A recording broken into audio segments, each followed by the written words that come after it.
दोस्तों, जैसा कि पता है, कल शनिवार को दिनांक 17 मई 2025 के दिन राजस्थान में दो बड़ी घटनाएं घटी। राजस्थान के अंदर कल दो आंदोलन चल रहे हैं। एक आंदोलन हनुमान बेनीवाल का चल रहा है, जो कि शहीद स्मारक पे चल रहा है।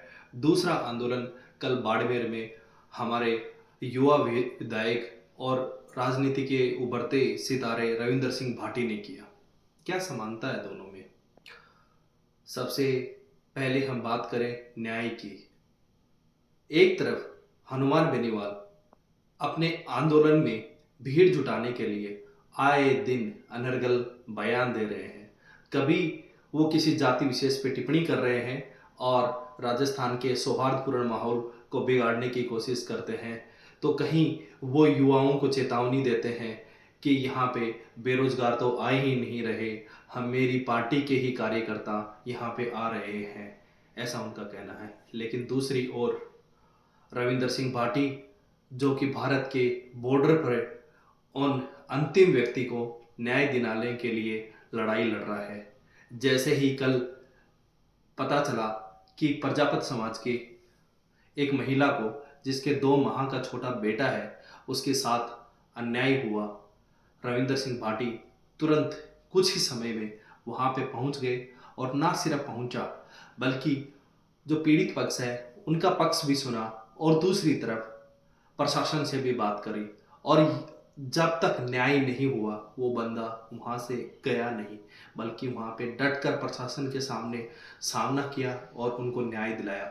जब देर रात पीड़ित पक्ष और प्रशासन में समझौता हो गया, तो उसके बाद वो एक सौहार्दपूर्ण वातावरण वहाँ पे क्रिएट करके और वापस चले गए। दूसरी ओर हमारे माननीय सांसद हनुमान बेनीवाल, वो हर दिन आधे घंटे के लिए शहीद स्मारक पर आते हैं और वहाँ पर अपनी एक गेस्ट अपीयरेंस देते हैं और उस आधे घंटे में वो ऐसी अनर्गल बातें करते हैं जिनका कोई लेना देना नहीं है। अगर यही राजनीति रविंदर सिंह भाटी को करनी होती, तो अभी कल ही राजस्थान के इतिहास पे हनुमान बेनीवाल ने इतना गंदा बोला है और इतने गंभीर आरोप लगाए हैं, तो वो चाहते तो उनका जवाब दे सकते थे। लेकिन रविंदर सिंह भाटी जैसे युवा ऐसे संयम का आज हमारे सामने उदाहरण पेश कर रहे हैं, जिस पे हमारे राजस्थान का भविष्य टिका हुआ है। तो मैं आज राजस्थान के करोड़ों लोगों की तरफ से रविंदर सिंह भाटी जैसे नेता को सलाम करना चाहता हूं और ये बोलना चाहता हूं कि भाटी जी, जिस तरीके से आप न्याय की लड़ाई लड़ रहे हो और इन पागल सांसदों को, क्योंकि अभी अभी हनुमान बेनीवाल ने भी कहा है कि पागलों के सवालों के जवाब नहीं दिए जाते, तो जो लोग हमारे समाज के अंदर लड़ाई करना चाहते हैं, हिंसा करवाना चाहते हैं, तो हम भी तो उन्हें पागल ही कहेंगे। तो ऐसे पागलों का कोई जवाब नहीं देना चाहिए। दूसरी ओर हनुमान बेनीवाल से हम ये कहेंगे, बेनीवाल जी, रविंदर सिंह भाटी आपसे बहुत छोटे होंगे उम्र में, लेकिन उनकी सोच और उनका विजन आपसे कई गुना बड़ा है। और कई बार हम देखते हैं, अगर कोई आदमी सही काम कर रहा है तो उससे हमें कुछ सीख लेना चाहिए।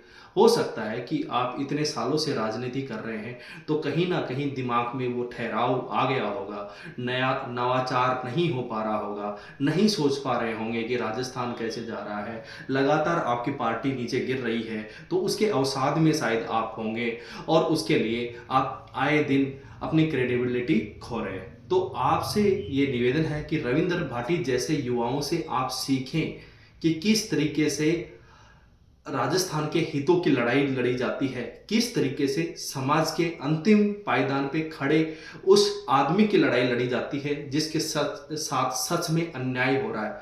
मणिहारी उस गांव में उस बेटी के साथ अन्याय हुआ तो रविंदर सिंह भाटी पहुंचे, लेकिन आपके आंदोलन में क्या हो रहा है? आए दिन बहन बेटियों को गालियां दी जा रही हैं और आप ठहाके लगा करके हंस रहे हैं। आपको शर्म नहीं आती? आप राजस्थान जैसे विशाल प्रदेश, जिसका एक गौरवशाली इतिहास रहा है, उसके मुख्यमंत्री के बारे में आप ही की मंच से कैसी गंदी गंदी टिप्पणियां हो रही हैं, उनके खाने को लेकर के, उनके पहनावे को लेकर के कैसी कैसी बातें हो रही हैं और आप ठाके लगा करके हंस रहे हो। क्या ये आपकी सीरियसनेस है? और फिर आप कहते हो कि 25 मई को आ जाना जी, करेंगे बड़ा आंदोलन। कौन आएगा साहब? आपकी अपनी पार्टी के लोग नहीं आ रहे हैं। क्यों नहीं आ रहे? क्योंकि क्रेडिबिलिटी खत्म हो गई है। आपने आने वाले 5-6 दिनों में कम से कम 5-6 जिलों को टारगेट दे दिया कि भीड़ लाओ, भीड़ लाओ। आज आपके धरने पे 10 आदमी बैठे हैं और आज आपने 5 जिलों को आह्वान कर रखा है कि 5 जिले के कार्यकर्ता वहां पे आएंगे। क्या आपके 5 जिलों में 10 ही कार्यकर्ता है? हनुमान बेनीवाल जी, अभी भी ज़्यादा वक्त नहीं हुआ है।